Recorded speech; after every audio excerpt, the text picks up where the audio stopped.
yawa kyetwasalawo ku obuliridde munagamba oba watuyitako oli kuki mbeerayo abanjagala banfuna ngenjogera bulijjo bwegamba naye nga tuli mukola music nze ndi muwandiisi wa nnyimba so tosuubira nnyo kundaba ku tiviyo naye emirimu ojja kuba ng'ogifuna jja bagikutuka. okuyimba wakuvaamu?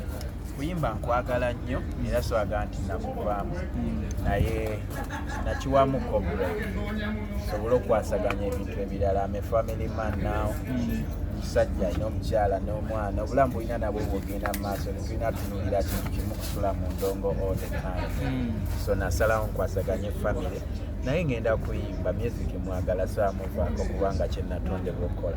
Kyentegeeza kati wava ku microphone nodda mu kalaamu yokka oba? Mpandiikira ddala music ate n'okuyimba nnyimba. Ennyimba nzina kyo ziri naye time yazeeyo zitayo tennatuuka. Bwe naaba etuuse nga nkiwulira music ngenda kumuta kubanga bafaanisi bamunsaba ate nange kinnuma wembeera nga bafaani baagala okuwulira ku ddoboozi nga teririwo naye tugenda kukomawo katulinde n'embeera tulabe bwe kinaggwa. Omuntu wabeera unagamba nti you are better as a writer than a singer. Kikyolowooza? Ekyo kituufu nnyo si kibi naye ate n'okuyimba nnyimba bulungi kubanga abafaani balina bangi nnyo ate nga music bamugulira ddala. So byonna mbyagala naye nga I think I'm better as a songwriter. Nkinyumirwa nnyo okusinga okubeera mu face z'abantu. Twakumanya kayimba kasenyanku omuntu wamulabye ayinza okugamba was it a one off final zo okuba obuyimba bulungi twasemba ku pen and paper but omuntu wakuwa tagline ng'agamba nti no it was one monster hit nakuyita one hit wonder. What comes to your mind? Bandowooza kubanga one hit wonder ennyimba ze nnina nyingi nnyo. I've done a lot of mpandise ennyimba nyingi nnyo. One hit wonder ye muntu ajja n'akuba oluyimba lumu n'abula n'otaddamu mulamu face. I'm always in your face. Ni muwandiisi wa nnyimba ezikubira ddala bayitale sejubisa bwenjubisa ate ne music wange gwe nnina omulala abantu bamwagala music mungi. I have a lot of good music so eyo bandowoozayo buli muntu aba n'endowoozayo omuntu tomugaana naye eyo bandowoozayo si bwe ndowooza. Lwaki ennyimba z'owandiisa omuntu ayangwa mangu mmanya nti no olwo ye yawandiise? Si kibi okuzaala abaana abakufaanana so kyova olaba ennyimba z'empandiisa oba osobola oziwulira amangu waaki emirimu gyonna gyange ekitegeera ekibi kwe kuzaala abaana abafaanana abanneeyimba ekitegeera naye bw'ozaala abakufaanana ne bwe baba 10 nga bonna bakufaanana it's a good thing. Mpozi okwanguyiza ku mulabi baani be waakawandiikirako na nnyimba off head because owandiise nyingi ne leero oyina z'owandiise? Nyimba nyingi nnyo nkoze ne Rema, nkoze ne Irene Namubiru, nkoze ne Juliana Kanyomozi, nkoze ne Bebe Cool, nkoze ne Irene Tale, Obuninwachi, Lydia Jasmine, abayimbi bangi sobola kati waliwo Frona, new artists, nze ngenda maaso mwana, ngenda maaso kuba nasalawo okukola music, Katonda kyeyambidde okukola. Does it pay off? Kasente mwekaliibya ddala oba?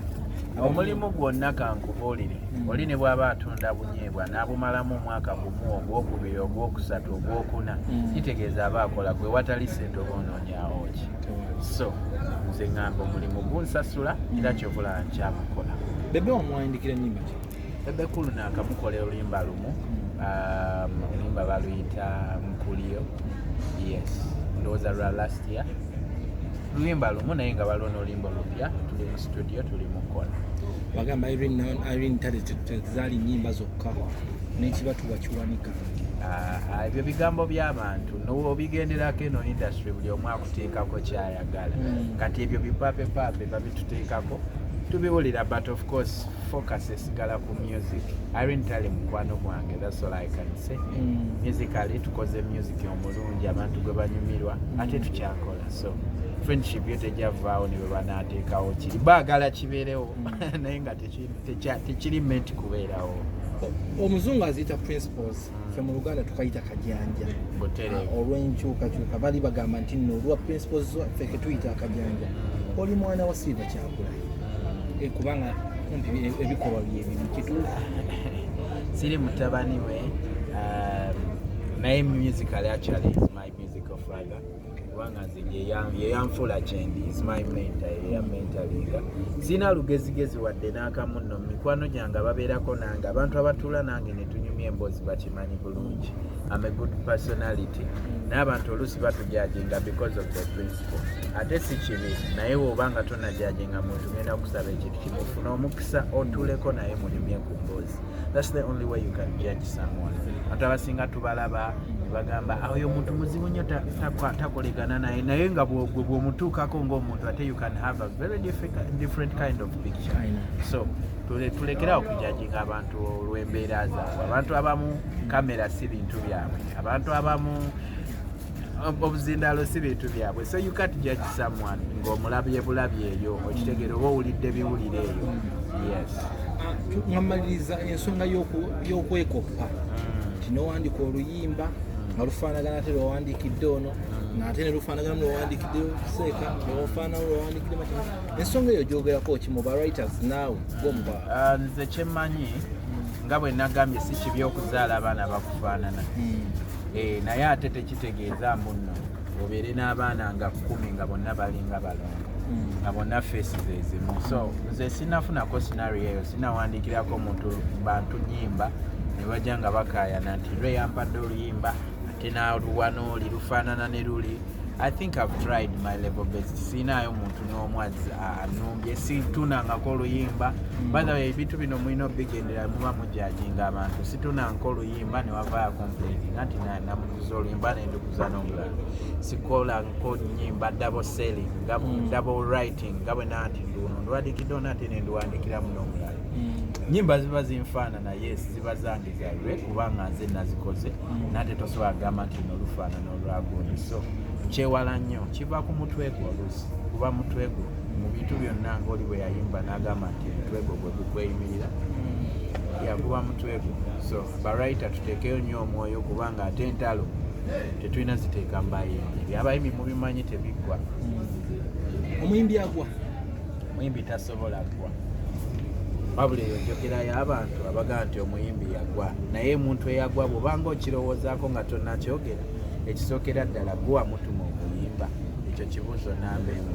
Ekyokubiri gwagamba nti yagwa wali ogenzeeko mu studio n'oyimba.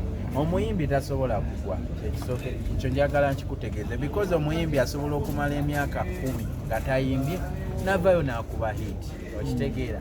So abantu abasinga bakitwala bubi nti omuntu bw'aba talina hit nga bagamba omuntu omuyimbi yagwa, naye si buli kaseera nti omuntu ogenda kubeera ne hit. Abantu mukikwata bubi ale nekya omuyimbi si nti buli kaseera gwagenda okubeera ku chat leero kwoli enkya toliiko.